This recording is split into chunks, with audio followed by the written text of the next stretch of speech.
আপুনি গম নোপোৱাকৈ আপোনাৰ মোবাইল ফোনটো ৰেকৰ্ড হৈ আছে নেকি? আপোনাৰ অজ্ঞানতে আপোনাৰ সকলোবোৰ কথা বতৰা কোনোবাই শুনি আছে নেকি?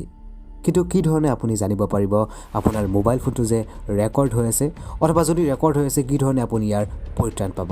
সকলো জনাম আজি মই এই ভিডিঅ'টোৰ জৰিয়তে। প্ৰথমতে আপোনাক 10টা লক্ষণ জনাম। এই 10টা লক্ষণত আপুনি জানিব পাৰিব আপোনাৰ মোবাইল ফোনটো সঁচাকৈ ৰেকৰ্ড হৈ আছে নে নাই, আৰু যদি ৰেকৰ্ড হৈ আছে তেতিয়াহ'লে কি ধৰণে পৰিত্ৰাণ পাব তাৰ বিষয়েও লক্ষণকেইটা জনোৱাৰ পিছত জনাই দিম।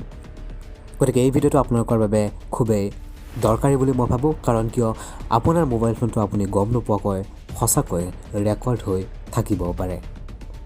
নম্বৰ 1, কথা পাতি থাকোঁতে আপোনাৰ ফোনটোত বিপ শব্দ হ'ব পাৰে। নম্বৰ 2, কথা পাতি থাকোঁতে যদি আপোনাৰ ফোনটো অত্যন্ত গৰম হয়। নম্বৰ 3, মোবাইল ডাটা সোনকালে শেষ হ'ব পাৰে। নম্বৰ 4, আপোনাৰ ফোনত যদি সীমিত এপছ আছে অথবা কোনো বিজ্ঞাপনৰ এপছ নাই, তাৰপিছতো যদি আপোনাৰ ফোনত পপ আপ বিজ্ঞাপন বা মেছেজ আহি থাকে তেতিয়াও আপুনি সাৱধান হওক। নম্বৰ 5, যদি আপুনি ফোনটো ব্যৱহাৰ কৰি থকা নাই অথবা কোনো ন'টিফিকেশ্যনো অহা নাই, তেতিয়াও যদি আপোনাৰ ফোনৰ স্ক্ৰীণখন নিজে নিজে হঠাৎ অন হৈ যায়, আপুনি সাৱধান হওক। নম্বৰ 6, চাইলেণ্ট মোডত যদি ফোনটো ৰিং হয়। নম্বৰ 7, স্মাৰ্টফোনৰ ওপৰৰ পেনেলত বিনা কাৰণত মাইকৰ চিম্বল আহিব পাৰে। নম্বৰ 8, ফোনটো ছুইচ অফ হওঁতে প্ৰয়োজনতকৈ বেছি সময় ল'ব পাৰে। নম্বৰ 9, ফ্ৰণ্ট কেমেৰা হঠাৎ নিজে অন হৈ যাব পাৰে। নম্বৰ 10, বুজি নোপোৱা ভাষা বা চিহ্ন আপোনাৰ মোবাইলৰ স্ক্ৰীণত আহি থাকিব পাৰে। গতিকে এই 10টা লক্ষণৰ ভিতৰত যদি আপোনাৰ মোবাইল ফোনত যিকোনো এটা হ'লেও লক্ষণ দেখা দিছে, তেতিয়াহ'লে আপুনি অতি শীঘ্ৰে সাৱধান হওক আৰু ইয়াৰ পৰিত্ৰাণৰ ব্যৱস্থা কৰক। ইয়াৰ পৰিত্ৰাণ কিদৰে পাব মই আপোনাক এই মুহূৰ্তত জনাম।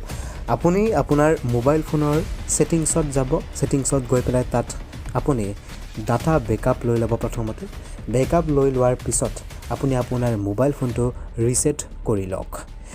লগতে আপুনি যদি বেকআপ ল'ব নিবিচাৰে বা আপুনি যদি বেকআপ লোৱাৰ ক্ষেত্ৰত কিছু অসুবিধাৰ সন্মুখীন হ'ব পাৰে বা আপুনি যদি কিছু নাজানে বা আপুনি যদি কিবা প্ৰব্লেম পাব পাৰে বুলি ভাবে, তেতিয়াহ'লে আপুনি এটা কাম কৰিব পাৰে। আপোনাৰ যিখিনি প্ৰয়োজনীয় ডাটা আছে, যিখিনি প্ৰয়োজনীয় আপোনাৰ মিউজিকে হওক বা ইমেজেছ হওক, যিকোনো ধৰণৰ আপোনাৰ প্ৰয়োজনীয় মোবাইল ফোনৰ ডাটা আছে, সেই ডাটাখিনি আপুনি আপোনাৰ পেন ড্ৰাইভ অথবা আপোনাৰ কম্পিউটাৰ অথবা লেপটপত ৰাখি লৈ পেলাই আপুনি আপোনাৰ মোবাইল ফোনটো ৰিছেট কৰি লওক। গোটেইখিনি আগতে ৰেডি কৰি ল'ব, যাতে আপুনি একো ডাটা হেৰুৱাবলগীয়া নহয়। সেইখিনি আপুনি ব্যৱস্থা কৰি ল'ব। লৈ পেলাই ধুনীয়াকৈ আপোনাৰ মোবাইল ফোনটো ৰিছেট কৰি ল'ব।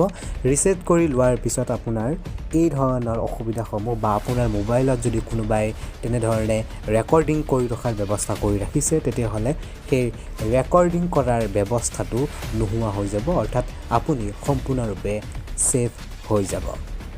গতিকে যদি আজিৰ ভিডিঅ'টো চাই আপুনি ভাল পাইছে, তেতিয়াহ'লে এটা লাইক কৰি দিব ভিডিঅ'টোত। লগতে আপোনাৰ যদি কিবা প্ৰশ্ন আছে সুধিবলগীয়া, আপোনাৰ যদি কিবা ডাউট আছে, কেৱল এই ভিডিঅ'টোৰ ওপৰতে নহয়, আপোনাৰ অন্যান্য মোবাইল ফোনৰ লগত জড়িত যদি আপোনাৰ কিবা সুধিবলগীয়া আছে, তেতিয়াহ'লে আপুনি কমেণ্ট বক্সত কমেণ্ট কৰি মোক প্ৰশ্ন কৰক। আপোনাৰ প্ৰশ্নৰ উত্তৰৰ সৈতে লৈ আহিম আপোনাৰ বাবে মই ভিডিঅ'।